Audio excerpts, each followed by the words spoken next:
You're listening to the Podcast Detroit Network. Visit www.podcastdetroit.com for more information. Hey, thanks for clicking play. This is episode 270 of the IT and the D Show. This is the cannabis episode, and Dave's not here. You ever listen to the show on weed? But actually, Dave is here. Dave Breezebaugh is in the house from Cannabis Aid, talking about the future of cannabis in Michigan, Canada, and a conference that's coming up in the great state of Michigan. Should be a riveting conversation. Hey, do you want to be part of the future of blockchain? Kickstart your blockchain skills by learning from experts who have led and innovated. Network with peers and attend hands-on workshops at the Blockland Solutions Conference, December 1st through the 4th at Cleveland's Huntington Convention Center. And Cleveland's a blast. You guys should go. I feel like we need to be there. I want to go. Even if blockchain, I don't get it, but I'll figure it out. Learn more and register at blocklandcleveland.com/podcast. That's blocklandcleveland.com/podcast. Dave, you may fire when ready. You're listening to the Podcast Detroit Network. Visit www.podcastdetroit.com for more information. Following program is intended for mature audiences. I'm Wyatt, that's Gary, you're Bob, and you're Dave. This is the IT and the D Show. This is Max Headroom. And what you're about to witness is one of the most sinister-sounding intros to a trailer to one of the greatest epics ever. This is Billy D. Williams. Bob and Dave and I are enjoying a Colt 45 right now. And remember, IT in the D, it works every time. Just where do you guys think you are? The Library of Congress? Detroit? Beyond the sun? Any of those right? Take him to Detroit. No! No, not Detroit! No! No, please! Anything but that! No! You will never find the more wretched hive of scum and villainy. Then don't come! Shut up! Hi, this is Jeremy London from Mallrats, and I'm just wondering, how did I go from Hot Floridian Sex with Brandy spinning to the IT&D show? Hi, this is Christy Swanson, and you're listening to the IT and the D show. And Bob and Dave touch my hoo-hoos. What happens when you tap the angry beaver in the bunghole? Exactly. Come on. Try. The hell with this. I'm calling a break. We'll come back to the show.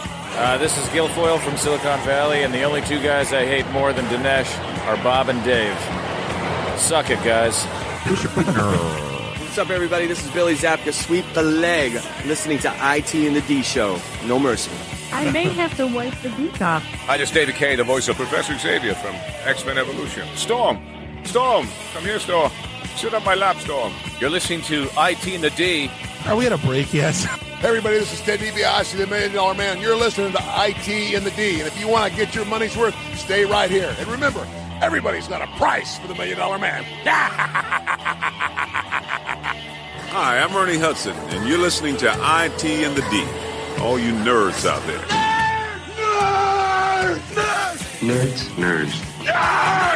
What is a nerd? Hi, this is Ogre. You listen to a bunch of nerds on the IT and the D? Nerd. I'm a nerd, and I'm pretty proud of it. Hey, Detroit, this is Anthony Michael Hall. You're listening to my buddies Bob and Dave on IT and the D. Hey, what up? This is Jay Muse, and you're listening to the IT and D Show. Snooch to the nooch. Listen, Muse, Snoogans. This is Scott Steiner, Big Pump. IT and the D Show is your hookup. Holler if you hear me. I'm totally into Dave, but not so much Bob. This is Robert Hayes, Ted Stryker to my mother. When I'm not hanging out at the Magumbo bar, I'm listening to the IT and the D Show. It's worse than Detroit. Is there such thing as a meat hangover? I love my Monday meat steak. Hey, folks, this is WWE Hall of Famer Hacksaw Jim Duggan, and you're listening to the IT and the D Show. Tough guy. Ho! Hi, this is Kelly LeBrock from Weird Science. Oh. Bob and Dave, what would you little maniacs like to do first? The question isn't what are we going to do. The question is what aren't we going to do. Ludicrous speed! Sir, had you better buckle up? Now buckle this! Ludicrous speed! Go!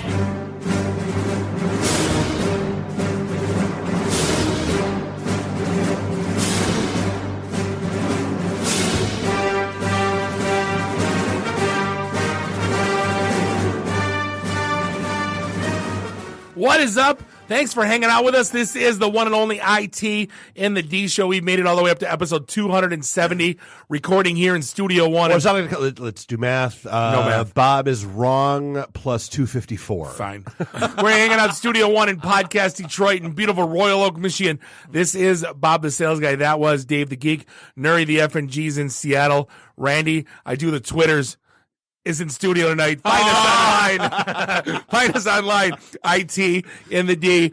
Do us a favor. Give us a like on the socials and subscribe to us everywhere fine podcasts are sold. Hey, so before we dive in, today's episode is sponsored by Lenovo for Business. Like anyone in IT knows, your job isn't easy. From managing users and use cases to testing out new products, software, hardware, and more, there's no end to optimizing your office. But you didn't choose this field because it was easy.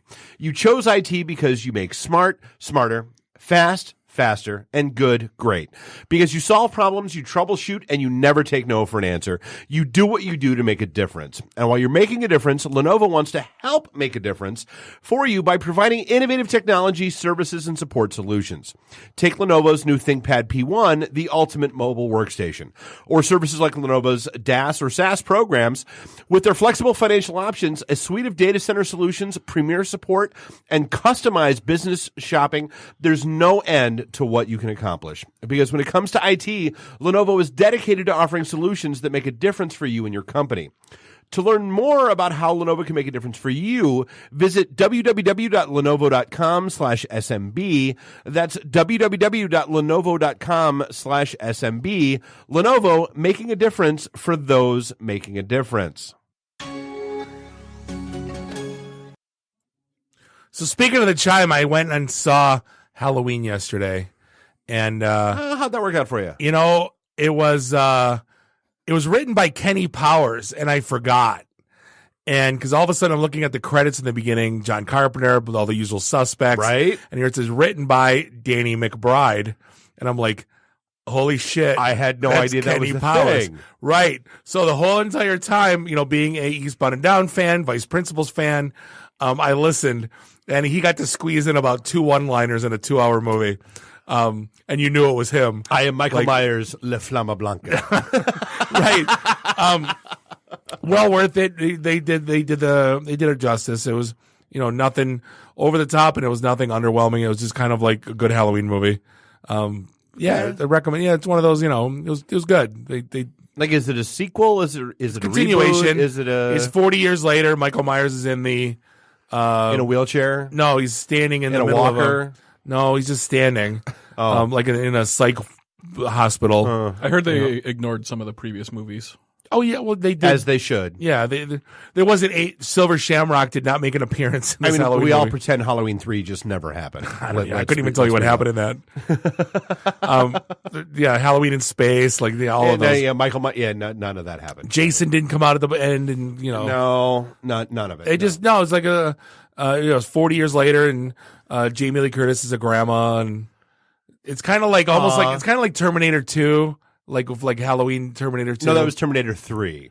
No. We all pretend Terminator 3 never happened. No. When she was like stuck in the psych ward and like training to like if he comes back. Gotcha. You know, and it's kind of like that without the montage sequence. And was there any Rick Astley? Never no, give you there was up. No. There was no training. No montage. No 2 princes when she put on the winter hat. Like South Park reference. Sorry. Plenty of activity to keep her regular though.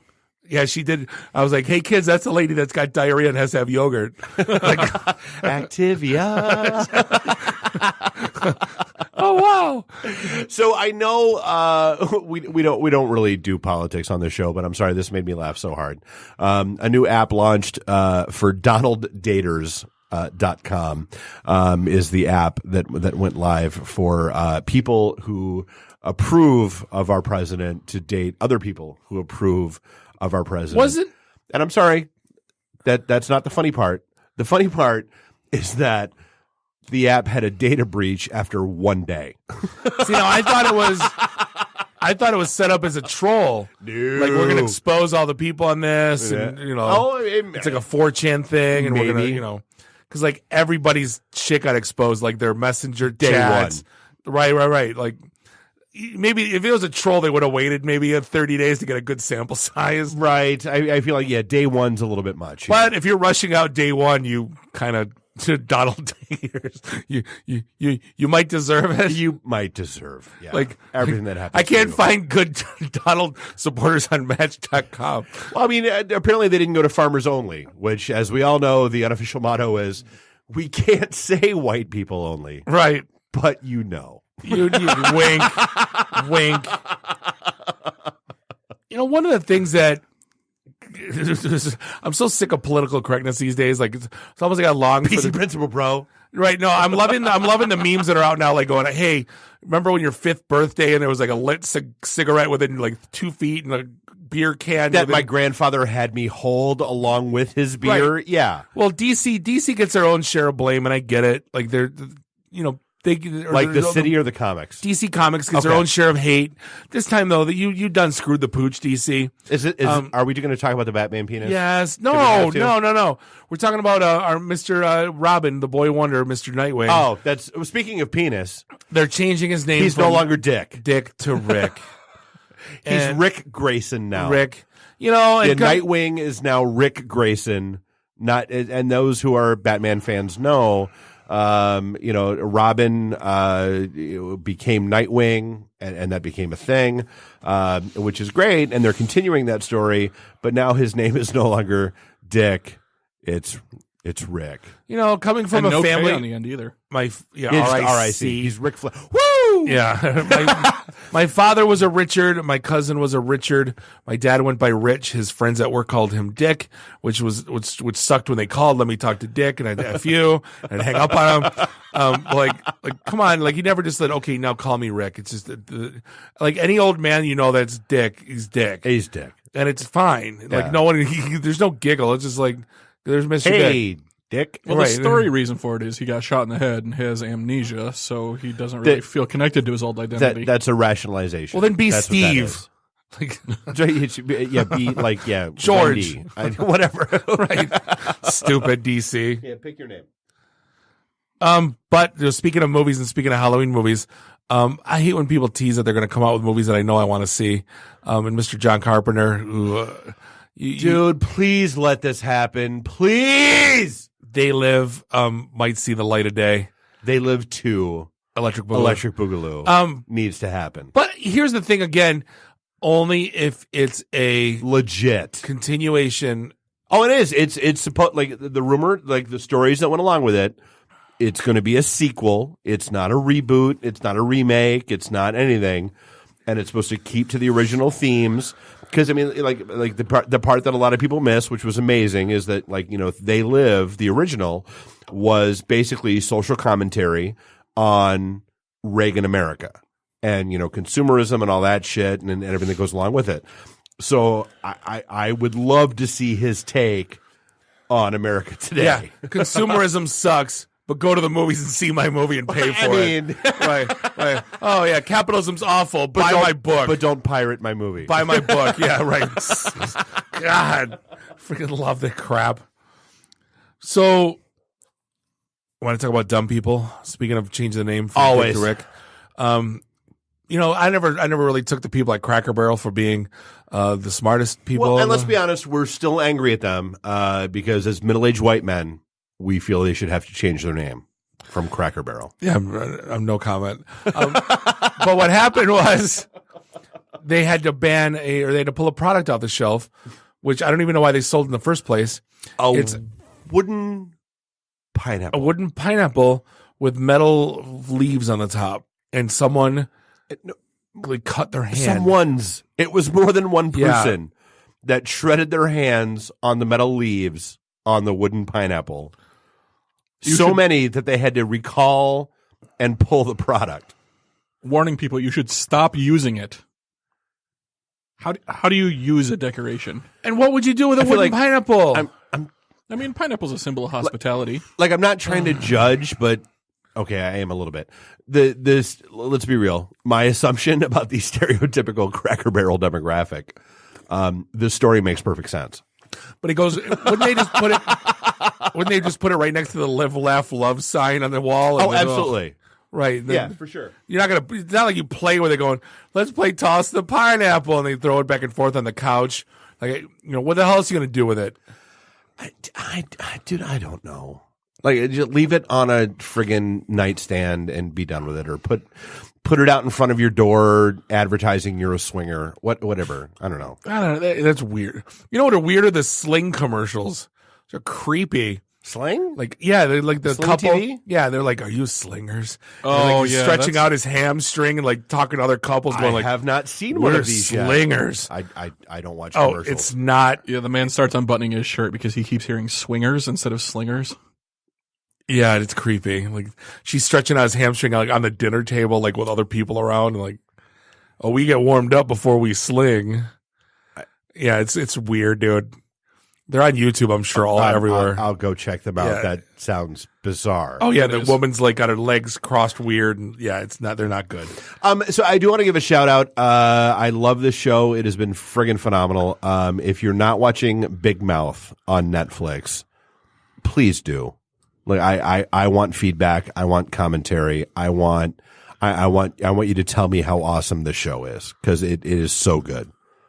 And especially like you've got a daughter. It's all about like kids going through puberty and the and there are creatures called hormone monsters, which are amazing. And I crave feedback. No, my daughter's new name is Napoleon Dynamite, dude, because everything is. Gosh, I know. I'm like, yeah, whatever, Napoleon. I don't even remember her name anymore. It's Napoleon. All right, Napoleon. Go feed Tina. Like, that's like, I can't wait. We do. So there's an election day coming up, and so we'll be doing another kids episode, good, bad, or indifferent. Oh boy, we may or may not kill our children by the end of this one. Oh boy, because I feel like our daughters are both at about that age where we might kill them. It was cute 5 years ago. It was Dad adorable. goes to work. Yeah, Now they were- it's they were- dad's an asshole. That's you guys Like- suck, and you don't know what memes are, and you're old, and you're Stupid. lame, and you suck. Right. Buy me Doc Martens. Right. It went from like buy me a doll to buy me Doc Martens. What's your thoughts on? See, now Uber's trying to be the Uber of everything, which is kind of cute because everybody's It's trying to be the Uber, Uber of them. but for X. Right. Now it's just Uber trying to be all the Uber's things. trying to be. Uber's not fine just like dominating the auto industry, and we'll talk about that in a minute. But now they're kind of developing a on-demand staffing business, which I'll be honest, I don't see. Like, even having read through the article, I don't see how that's really going to work for them. Well, 'Cause, here's like we know finding qualified people takes time. Well, Like, cars. The difference is cars are ubiquitous. A car's a car's a car. Yep. Yeah, you're It's gonna a Uber Toyota up an RAV4 on-demand podcast engineer. Right. I mean, can I? Well, like if you say Java Randy developer, Saturdays just freed up everybody. right? But if you say like, okay, I want a Java developer or a carpenter, Dude, I need a handyman. Yeah. There's different a levels. Spring Framework, Apple developer, yeah. Dude, and like- I need one in 10 minutes. Do people set How's that going to work? No, do people set their own rates? Like, I'm a plumber, it's $80 an hour, and like, okay, then if I need a plumber, like, where are you? Like, there's not going to be like, and the problem is we're spoiled with Uber because there's 4 cars around our house at all times. There's not going to be 4 not your plumbers. house. No, I have 2. I have 2 or 3. No, they all sit in Birmingham. It takes like 10 minutes to get an Uber. It's not a big deal. Do we have to tell the lost your shoe in the mud story and all the cheese? No. Do we have to tell the story again? Fine. No, because Uber wouldn't come pick me up to drive me a quarter mile. So I walked home day before Thanksgiving, and there's construction in my neighborhood, and I had my dress shoes on, and the shoe got stuck, and I lost my shoe in the mud, and I had to go dig it out. Then I fell face first in the mud on my velvet sport coat. And then I was so drunk, I went and got cheese, and there's cheese wrappers all over the house. Cheese singles. And basically mud tracks going all the way up to bed. Yeah, and I got my ass chewed out 8 in the morning, the vacuum cleaner. Why is it vacuum on? Because you're an asshole. You walk to the house, your muddy shoes eating cheese. So there are Ubers everywhere except by your house. Right. Yeah. Well, now that was when Uber started. I know. Now It was a couple years ago, yeah. Right. The one thing that creeps me out, though, is we found they should make a movie about this instead of being Iceman. It should be like Ice Worms. or like Dude, Encino Man. You mock me every time I bring shit like this up, whether it's like the brain-eating amoebas. These didn't eat brains or any of that crap. They just came back to life after being frozen. Okay, but you don't do this. Like, so scientists like in Siberia, like dug down in the permafrost, and then like they were like, oh look, there's these 40,000-year-old worms hanging out, or nematodes hanging out in the permafrost. Let's bring them back to life. And they did, because they were in suspended animation from being in the permafrost, and they brought them back. Nothing. Have they never watched an episode of The X-Files? Like, what the hell is wrong with people? Well, maybe they could ask them what's technology like now compared to when you were unfrozen. Dude, 40,000 years, they had... it's like asking people in prison. What's the biggest They weren't change? even like chipping flint together to make fire 40,000 years ago. They weren't. Yeah, they were. No, they weren't. Not 40,000 years ago. A couple 100,000 years ago they were. No, not for the man. Yeah, they were. Dude, you watch Encino Man too many times. They knew how to do all that crap. Yes, Brendan Fraser is the source of my historical knowledge. I'm sure it is. Right.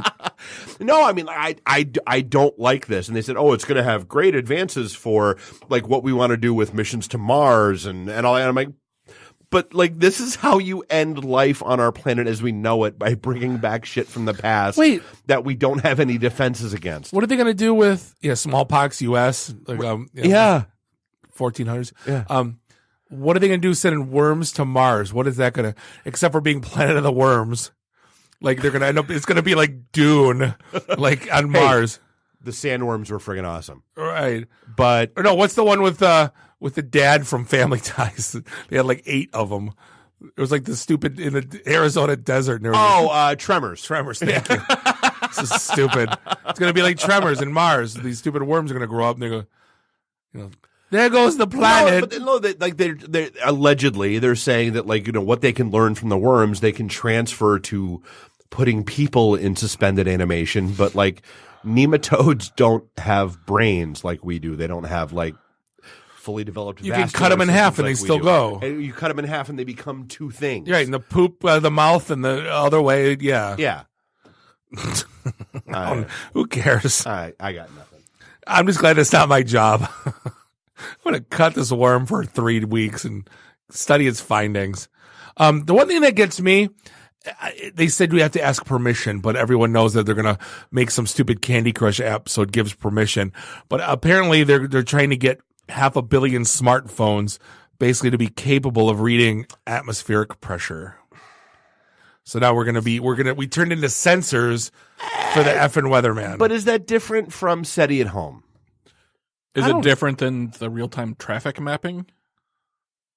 Like your phone's relaying all your how fast you're going back to Google so they can update the color on the map. They know how, you should leave for work now. It's 5 minutes faster. Like, kiss my ass. Don't tell me what to do. You're not the boss of me. No, but I mean, like that, I not a fan. Don't they have like barometer stuff at like Channel 4 and like the back patio, like when they always show when it's snowing? Like, can't they just tell from that? Why do they need our smartphones? Chuck Gatica, you can't. I wasn't aware my phone had a barometer in it. I don't know what Yeah, they've had them for a few years. It's one of the ways they can tell, like the exercise apps can tell if you're doing stairs or things like that. It's got the little mercury thing in it. That's why that screen flips when you turn the phone. Nice. No, it doesn't? No. Oh. But like, so Wall Street Journal came out with it. We're speaking of Uber and all that stuff. And this is interesting because there's an autonomous vehicle show coming up in Detroit Wednesday and Thursday. I'm going to go to Wednesday. But like, basically the Wall Street Journal kind of broke down, hey, Detroit, like, I got a question for you. Who's going to control the future of transportation here? Because, here's the thing. Once Uber makes their own car, I don't want to say game over, man. But it changes things. But we've talked about this before. Like, are you going to get into a driverless cab? I won't today, but in 5 years, are you going to hop into the Johnny cab? Not today, but like I said, in 5 years, it might be as normal as the pizza guy knocking on my front door. Who knows what think about 5 years ago, the crap that we didn't have that we're doing today. Right. Uber was even a glimmer in our eye. Right, you couldn't like that. Remember the Lyft launch party we went to? Oh my God, that was awful. Yeah, and then they didn't come to Detroit for like 3 years after the launch party. It's like, that was the dumbest thing. Pink mustaches everywhere. Speaking of half of the Uber drivers I get these days, I'd rather have no one in the front seat, to be honest with you. I use Uber less and less and less. Like, Uber is my second resort after Lyft at this point. It truly is. Yeah, I haven't had Lyft or Uber even installed on my phone for like over a year now. I just use Lyft. I've never gotten in a Lyft. It's one of those things. They don't do the pink mustache. I'm using the absolute shit out of DoorDash, though. That is the greatest. They get to my, like, dude, they've like full dinner getting to my house in like 20 minutes. I don't have to put on my shoes. I have my kid answer the door, and I get delicious P.F. Chang's in like 20 minutes. It's the best. It's kind of the best. The interesting thing about your Wall Street Journal article, though, was they changed the title of the article. The original title was, "Can Detroit Become a Software Business?" And now it's, "Will Tech Leave Detroit in the Dust?" Oh. And that's the thing. All these, these big companies, they're all these autonomous projects, that's consumed their life. That is what everyone is. It's kind of like the race to go to Mars first, not to use a bad pun, but they're all trying to see who could do it first. And they're all like, who's got experience doing it? And we're like, well, no one, and like the IT companies. Hey, we just won this bid. We should hire people that know what we're doing. Right. But no, so Bob, you're one of your favorite companies on the planet, as I know, or actually two of them. Bird. Is Funyuns a company? Bird and Lime. I was going to guess Perry Funeral Home. Nope. Don't bring that bastards. Bird and Lime are both being sued for gross negligence for just dropping all these scooters off everywhere with no safety precautions, no measures, and just a blatant disregard for public safety. Well, it's maybe it's a idiot problem for racing them on the street, jumping curbs and like trying to dodge traffic. Maybe that one's on you. Like, I even understood I'm going to drive it on Peterborough. I'm not going to drive it on Cass. Yeah. Like I'm going to turn that thing around before it gets to a main road. Like, it's just not happening. Well, yeah. But but this is America. We don't take responsibility for our own actions. So you're suing them, and what do they want? Money. No, because they're gonna end up getting a disclaimer going, we're not responsible for. You must be this tall to ride this ride. Exactly. Yeah. It is. It is what it is. Stupid. Just get on your stupid bird or don't. Like, honest to God, there's some. I mean, I've almost, like, in Denver, I swear I got hit by like 6 of them. Like, they were not people. Like, they don't care. It's a thing. So, and I feel like this is a good segue leading into the our next segment. Canada's out of weed. Like, out? So Canada legalized weed, and literally later that day, all of the official dispensaries were out of weed. They had to call the police. They had to bring in the Canadian equivalent of the National Guard to, like, manage traffic around all the dispensaries. It was ridiculous. Was it like Black Friday when there was like $10 off a flat screen? It totally was. They all came unglued. Yes. Oh my God, we got to get pot. Yes. Right. That's exactly what happened. Right. Toasters are free at free toast at Denny's. We have to go. Things you never want, free. Yes, that's $1 Subway at Jimmy John's. Except this time it was weed, and apparently everybody wanted weed. Canada was very happy about the legalization of weed, and that became a thing very quickly. Oh my God! But hey, you know what? Hey, remember to vote November 6th. Yeah, exactly, for a lot of things. Right. Hey, the right hire can make a huge impact on your business. That's why it's so important to find the right person. But where do you find them? Instead of posting on job boards, find the person who will help you grow your business with LinkedIn. I feel like we've talked about this before. Like, I feel like we may or may not have had several posts on our website about screw a lot of other places on the planet. Go to LinkedIn. Right. Just eliminate the. Well, number one, go to our events. Number 2, go to LinkedIn. Now, if you haven't figured this out, it's the world's largest professional network. Please go to LinkedIn every day to grow professionally and discover, people go, and discover job opportunities. 70% of the U.S. workforce is already there. LinkedIn Jobs matches people to your role based on who they really are, their skills, interests, and even how open they are to new opportunities. This way, your job gets seen by more of the right people. Most LinkedIn members haven't recently visited the top job boards, but 9 out of 10 members are open to new opportunities. So you can only reach to them on LinkedIn. That's why a new hire is made every 10 seconds using LinkedIn. Yike. No kidding, right? I mean, to be honest with you, that's where I've pretty much found every job I've ever had. No, it's for real. like the last 10 years. Do us a favor, go to linkedin.com/IT in the D and get $50 off your first job post. That's linkedin.com/IT in the D and get $50 off your first job post. Terms and conditions apply, and thanks for the support. Sweet. Speaking of support, we're going to be back in a minute with David Breezeboy talking about cannabis and properties of cannabis. The show on weed. This is the IT in the D show. And we'll be right back. IT in the D. Read, meet, listen. Networking Detroit, one beer at a time. Hey, this is John Snyder from Nip Tuck Smallville, the haves and the have-nots. Oh, Dr. Quinn, Hot in Cleveland. Secret Lives of the American Teenager, and just about everything you can possibly imagine. And oh yeah, the Dukes of Hazzard. You're listening to Bob and Dave. It's the IT in the D show. ITinthed.com. Hey, welcome back. Segment 2, episode 270 of the IT in the D show, broadcasting live here in Studio 1 in Podcast Detroit in beautiful Royal Oak, Michigan. It's Bob the Sales Guy hanging out with Dave the Geek. Nuri the FNG is in Seattle. Randy, I do the Twitters, is in studio. Find us online. Walker. He had questioned why. He's the only one that I use the last name with, so now. I didn't say it was a bad thing. It was just curious. Yeah. Find us online, itinthed.com. You know why? Because we are IT in the D. And you skeevy little bastards, you're still not. And we know you're out there, you're listening, and we know we're giving you an aneurysm saying this, and we love every moment of it. Muy, kisses. If you want, by the way, find out, sign up on go to the Meet tab on our site. That's MEET, not MEAT, and figure out where we are at any given month. Now, I can't even keep track anymore. It's just whatever. Neither can I. As long as it's on my calendar, I go. I don't even know why I'm going anymore. Just I show up where I'm told to show up. Yeah, exactly. Hey, so Robinhood is an investing app that lets you buy and sell stocks, options, and cryptos, all commission free. So even if you're a stock market newcomer, you can invest for the first time with true confidence.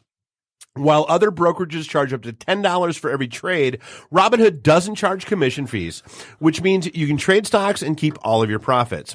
And with a clear design and easy to understand charts and market data, Robinhood lets you place a trade on your smartphone in just 4 taps. Or if you're on the web, you can view stock collections like the 100 most popular, as well as sectors like entertainment, social media, and even more curated categories like female CEOs. Plus, you can discover new stocks and track favorite companies with a personalized newsfeed, and get custom notifications for price movement so you never miss the right moment to invest. Seems like kind of a cool thing. Indeed. Might as well give it a shot. Robinhood is giving listeners of our show a free stock like Apple, Ford, or Sprint to help build your portfolio. What? Sign up at itinthed.robinhood.com. That's itinthed, all smushed together, .robinhood.com. Feel like I'm going to try that out. I want a free Apple stock. stock. I want a free stock. Yay. Yeah, no kidding, right?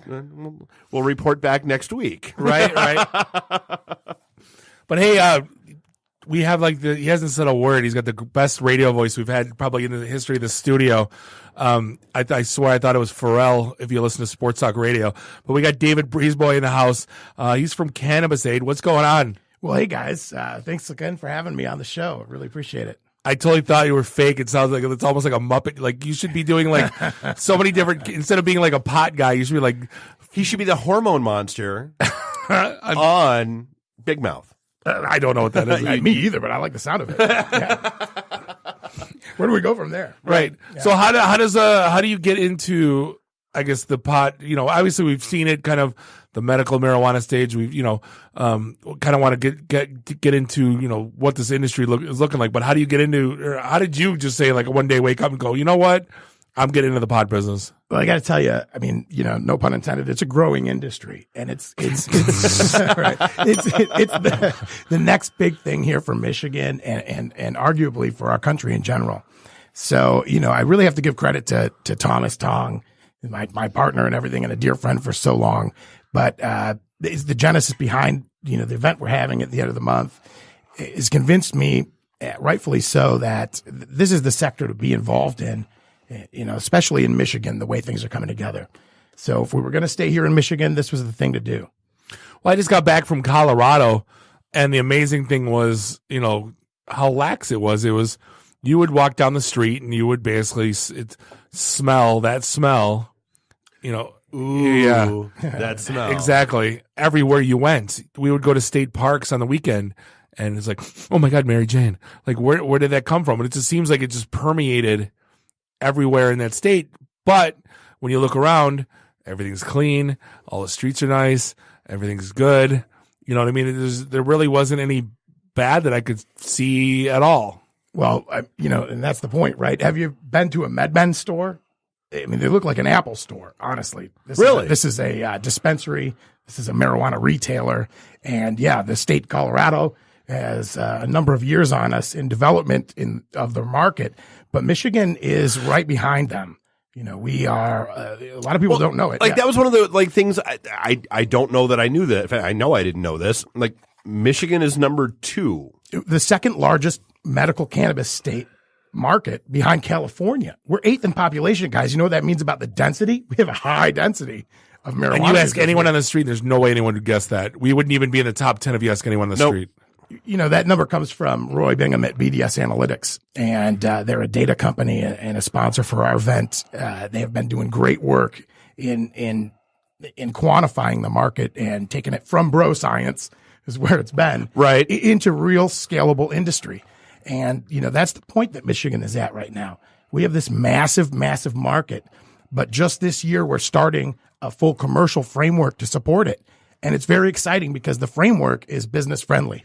So for entrepreneurs and investors and other market entrants, really the time is now to get involved. So, I have family up in Canada, and pretty much for the last 2 years, every time I go there, all they talk about is the property they're buying up to set up grow fields. Like, is that happening in Michigan, or is that still illegal? So I know nothing about this. This is all brand new to me. Like, you can't just go and grow right now unless you have a medical license, right? Well, so this commercial framework, it encompasses a number of different license types. The first is cultivation. Right. And, in Michigan, you can either be an A, B, or C class cultivator, C being the 1,500 plant cultivator. And in Michigan, you can stack your licenses. So some of the first cultivators issued licenses, VB Chesaning has 6,000 plants. Wow. So you bet they bought property in Chesaning and applied for the licenses. And now they will be one of the largest cultivators in Michigan, for the time being, growing, on property that they bought. So yeah, absolutely. And speculatively, sure, people are picking up property. There are local opt-in communities in Michigan that are screaming out, I'm open for business. Inkster being one of them. Inkster's a great community, slightly depressed real estate market-wise, but their mayor has been very open, and their community is very welcoming to cannabis-related business, and they want everybody to know it. So, can't the feds but how do you handle the challenge of, okay, so it's on the ballot November 6th for legalization in the state. Even if that passes, it's still federally illegal. Yeah. Like, it's still a Schedule 1 drug. Big challenges when it comes to banking and other things. Yeah. Well, yeah, I mean, that's like one of the biggest things that I've heard about, like Washington and Colorado is, okay, so great, it's legal statewide, phenomenal. Now we have all this cash that we can't deposit in a bank because they're governed by FDIC rules, and it's still federally illegal. So now I got to put rain barrels and dig rain barrels in the ground. Now I got to have storage lockers with cash in it. Guys, real challenges. Or a donut shop. Yeah, 100%. Real challenges. Yeah. How do I bank my money, right? This is not federally legal enterprise, but by all measure, legal in every aspect of my operation. So, what has happened is we've developed systems that are FinCEN compliant to handle this. And it boils down to manipulating the metadata of transactions in such a way where you can prove that everything's done, legally by the book. Still a complicated matter. Hence the genesis of our event, bringing together business, industry, and government. Well, so I say, let's dive into that. So what is this event that's coming up? So the first commercial cannabis conference and expo, October 30th and 31st at the Cobo Center, is Halloween. Yeah, Halloween. Exactly. Halloween. It's the last major event, the springboard into our recreational vote. in November, and attempt really by our community as an industry to create some profound relationships early on in the development of the market. We feel that's really important right now. We could take some cues from the other states, like you mentioned, Colorado, everywhere else that's had certain growing pains, and there are things that are going to happen. We know that. Intelligent people know this. People that have been tracking it and doing it in other states. And so this is our attempt to get in front of it and come together early in the development of the market to cause profound relationships when they matter most. I mean, isn't one of the biggest issues finding out, I guess, like drunk, you can blow into a thing and it'll tell you how drunk you are. It can't tell you how high you are. There are challenges with measuring impairment. You is that like one of the biggest hurdles right now into doing this? I wouldn't say one of the biggest hurdles. It's definitely a question. For instance, one of our sponsors is Druid. It's an app to measure impairment, cognitive function impairment, and we're going to have the creator of that app, Dr. Milbourne, do an hour-long discussion about it. You can reach him at 1-800-DRUID. It's a DRUID. Sorry. He doesn't look Jewish. But who's to say? The reports vary. Moreover than not, what I'm seeing is that states with legalized recreational adult use programs for marijuana have lower instances of accidents. Impaired traffic related. Right. The worst thing happens is you're behind a guy on the highway that's going like 8 miles an hour. Right. Looking for Taco Bell. Yeah, it's annoying, but yeah, exactly right. Yeah, right. But nothing bad's happening. Yeah, get out of the fast lane, brother. Yeah. Right. Honestly. I mean, the only thing I could honestly say, like the zombie level in downtown Denver was at an all-time high, like versus any city I've ever been to. Just people like walking down 16th Street, which is like their walkable street. You knew they were. What do you think, Bob? A mile high? Yeah. Those jokes were like not even funny after like the first 30,000 of them. I imagine so. Right? Oh, their T-shirts everywhere. Like, oh my God, we get it. Well, you're talking about adult use rec though, and really we're right now we are legal medical, and the commercial framework that we're putting in place to support the product cultivation, processing, and retailing of marijuana as a medicine is hugely important. This is a medicine that a lot of people depend on, and we're taking a stand right now for a strong and a healthy commercial cannabis industry to support that, and patient outcomes are a big part of that. But as we keep our eye in November and the adult use rec vote, we're looking towards the future like that as well. But even as it stands right now, what a tremendous opportunity to work in support of providing people with medicine they need. Yeah, and is that one of the things that's been loose lately? Is like, some people obviously need it. Cancer patients, yes, I get it. But like, have they been a little loose? Like I got anxiety. Well, yeah, everybody's got anxiety. There's always going to be people that find loopholes with whatever. And right. Yeah, the surprising thing for me, just coming into the sector about a year ago, is that there are undeniable medical benefits. Has there been a lack of funding and research? Yes. So can we quantify that exactly? That's arguable, but undeniably, there is some relationship between this plant and our bodies that, has evolved over all time. Well, it's a natural herb that happens. And let's be real. Like we all know the whole reason why hemp became illegal in the first place was because it was a threat to the cotton industry. And like part of the whole settlement of the Civil War and the textile mills and all that fun stuff was, okay, we'll give you cotton. We're going to make hemp illegal. That industrial and social motivations. Yep. Yeah, for sure. That it could be traced back the prohibition of the plant. But it's beyond just, the 1 or 2 glaucoma patients or the terminally ill cancer patient. This is the medical benefits to this. In Michigan, there are more qualifying conditions now than ever before, ranging from, much less than terminal illness. And there has been an undeniable benefit. So giving people access to this medicine is crucial. So what is the intent of this conference that's coming up, and what should people expect if they go to it. So we're bringing together in the conference, and because I noticed like, there's multiple tracks going on throughout the day. It's not just like a single track. Hey, we're here. It's like a one room thing.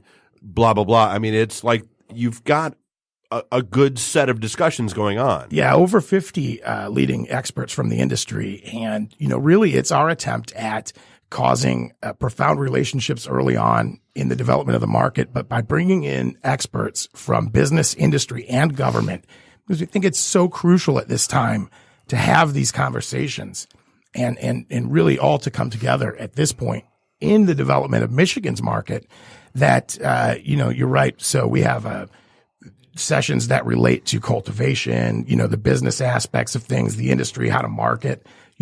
Our curriculum generally focuses on what's it going to take to be successful in the commercial framework in Michigan. And it's a big question.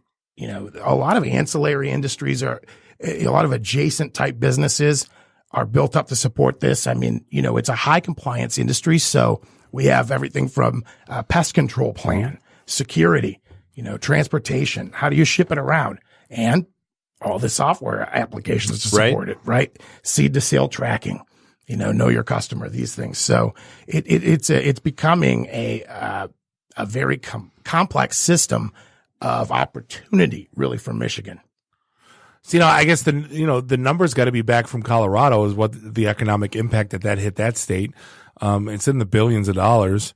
I mean, it's got to register at the tax revenue and everything else. Mm-hmm. I mean, it's kind of almost a no-brainer. Well, all you got to say is it's kind of like when they passed the lotto in Michigan. It's for the kids. It's for the kids. Yeah. Say it's for the roads or for the kids, and they'll pass it. Right.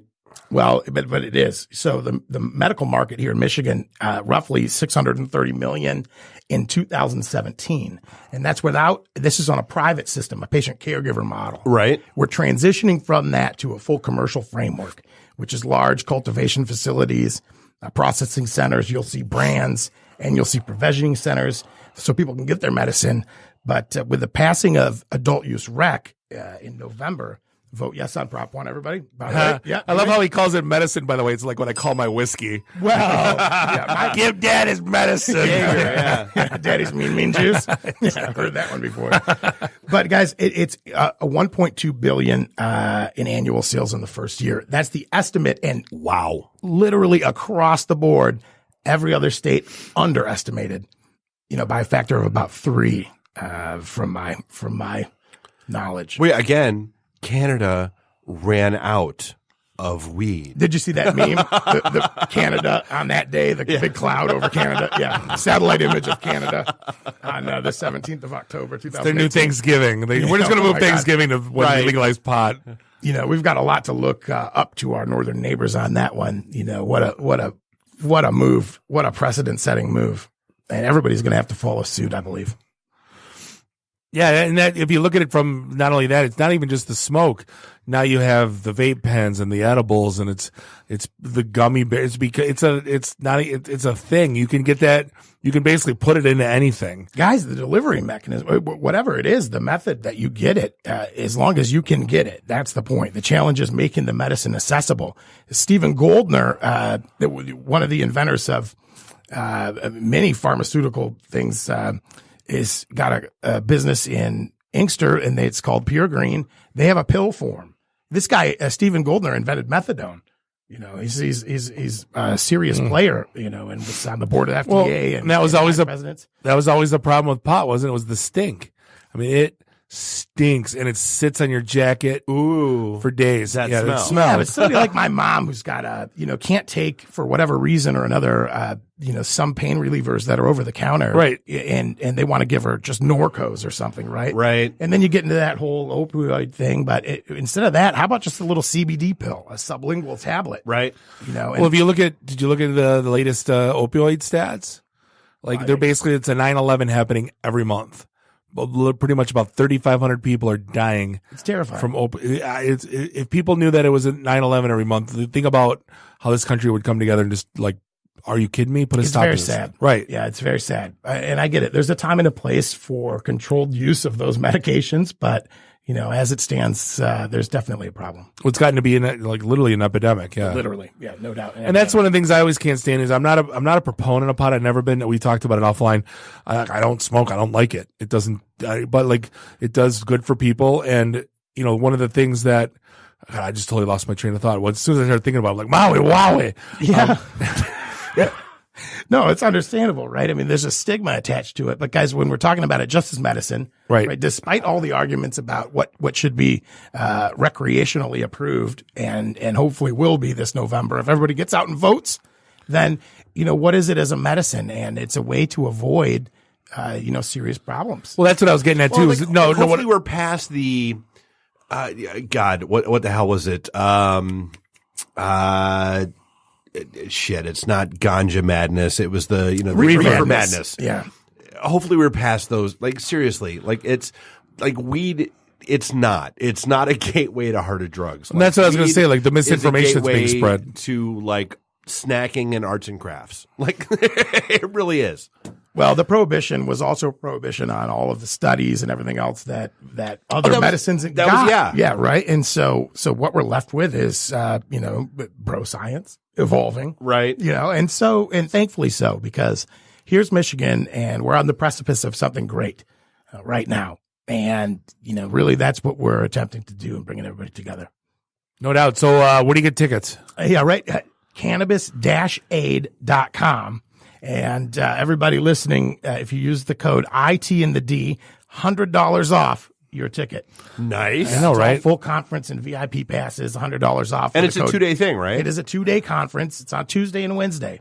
There's an after party I want to be at. 100%, guys. The mixer on Tuesday is going to be phenomenal. We expect all the leaders of industry and our political friends to be there. One of the mixers of the year for the industry. Does weed have like a August Bush or like a David Cook, not David Cook, what's his name from Sam Adams, like a spokesman, like a guy, like someone is yeah, we sure do. It's Tally. Cheech and Chong. Tally, Cheech, Chong and Tally. Dave Chappelle, the whole half-baked cast. I have no idea what's going on. Jim Brewer.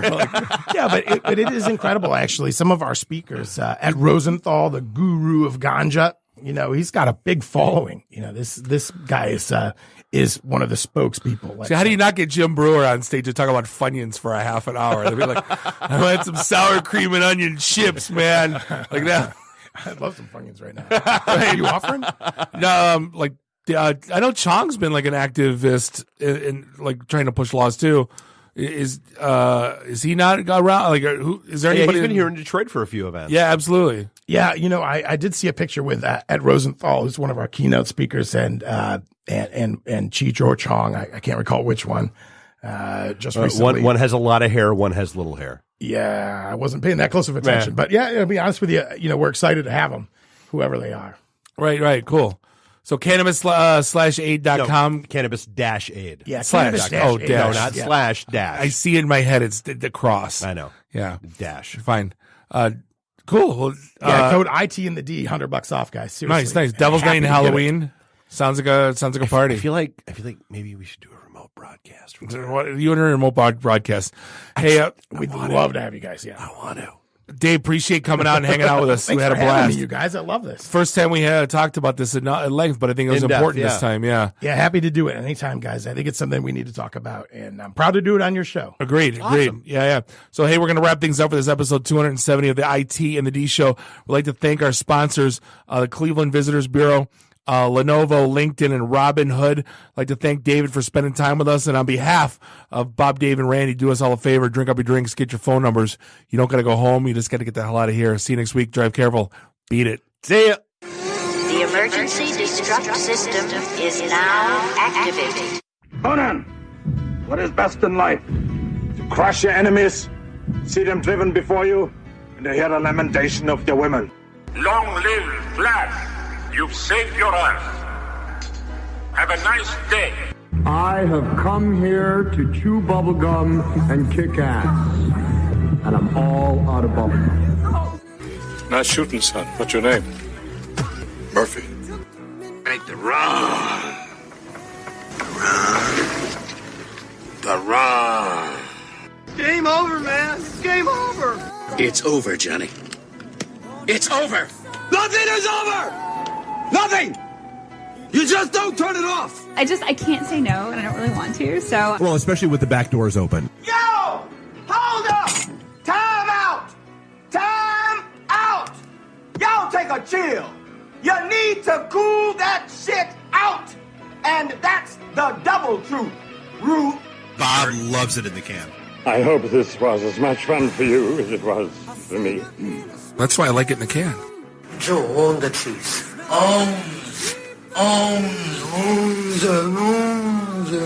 Bear me. My job is to make sure this program is morally upright and cultural and wholesome. Shut up, Mimsy! Shut up, Mimsy! Shut up, Mimsy! Why would Buick put their cars next to the Bentleys? Why? That's not marketing. The alphabet. It's brilliant. Yeah, I can't take that position. That analogy sucks because it's right. Because you're getting your 8-track tuned up. Are we at a break yet?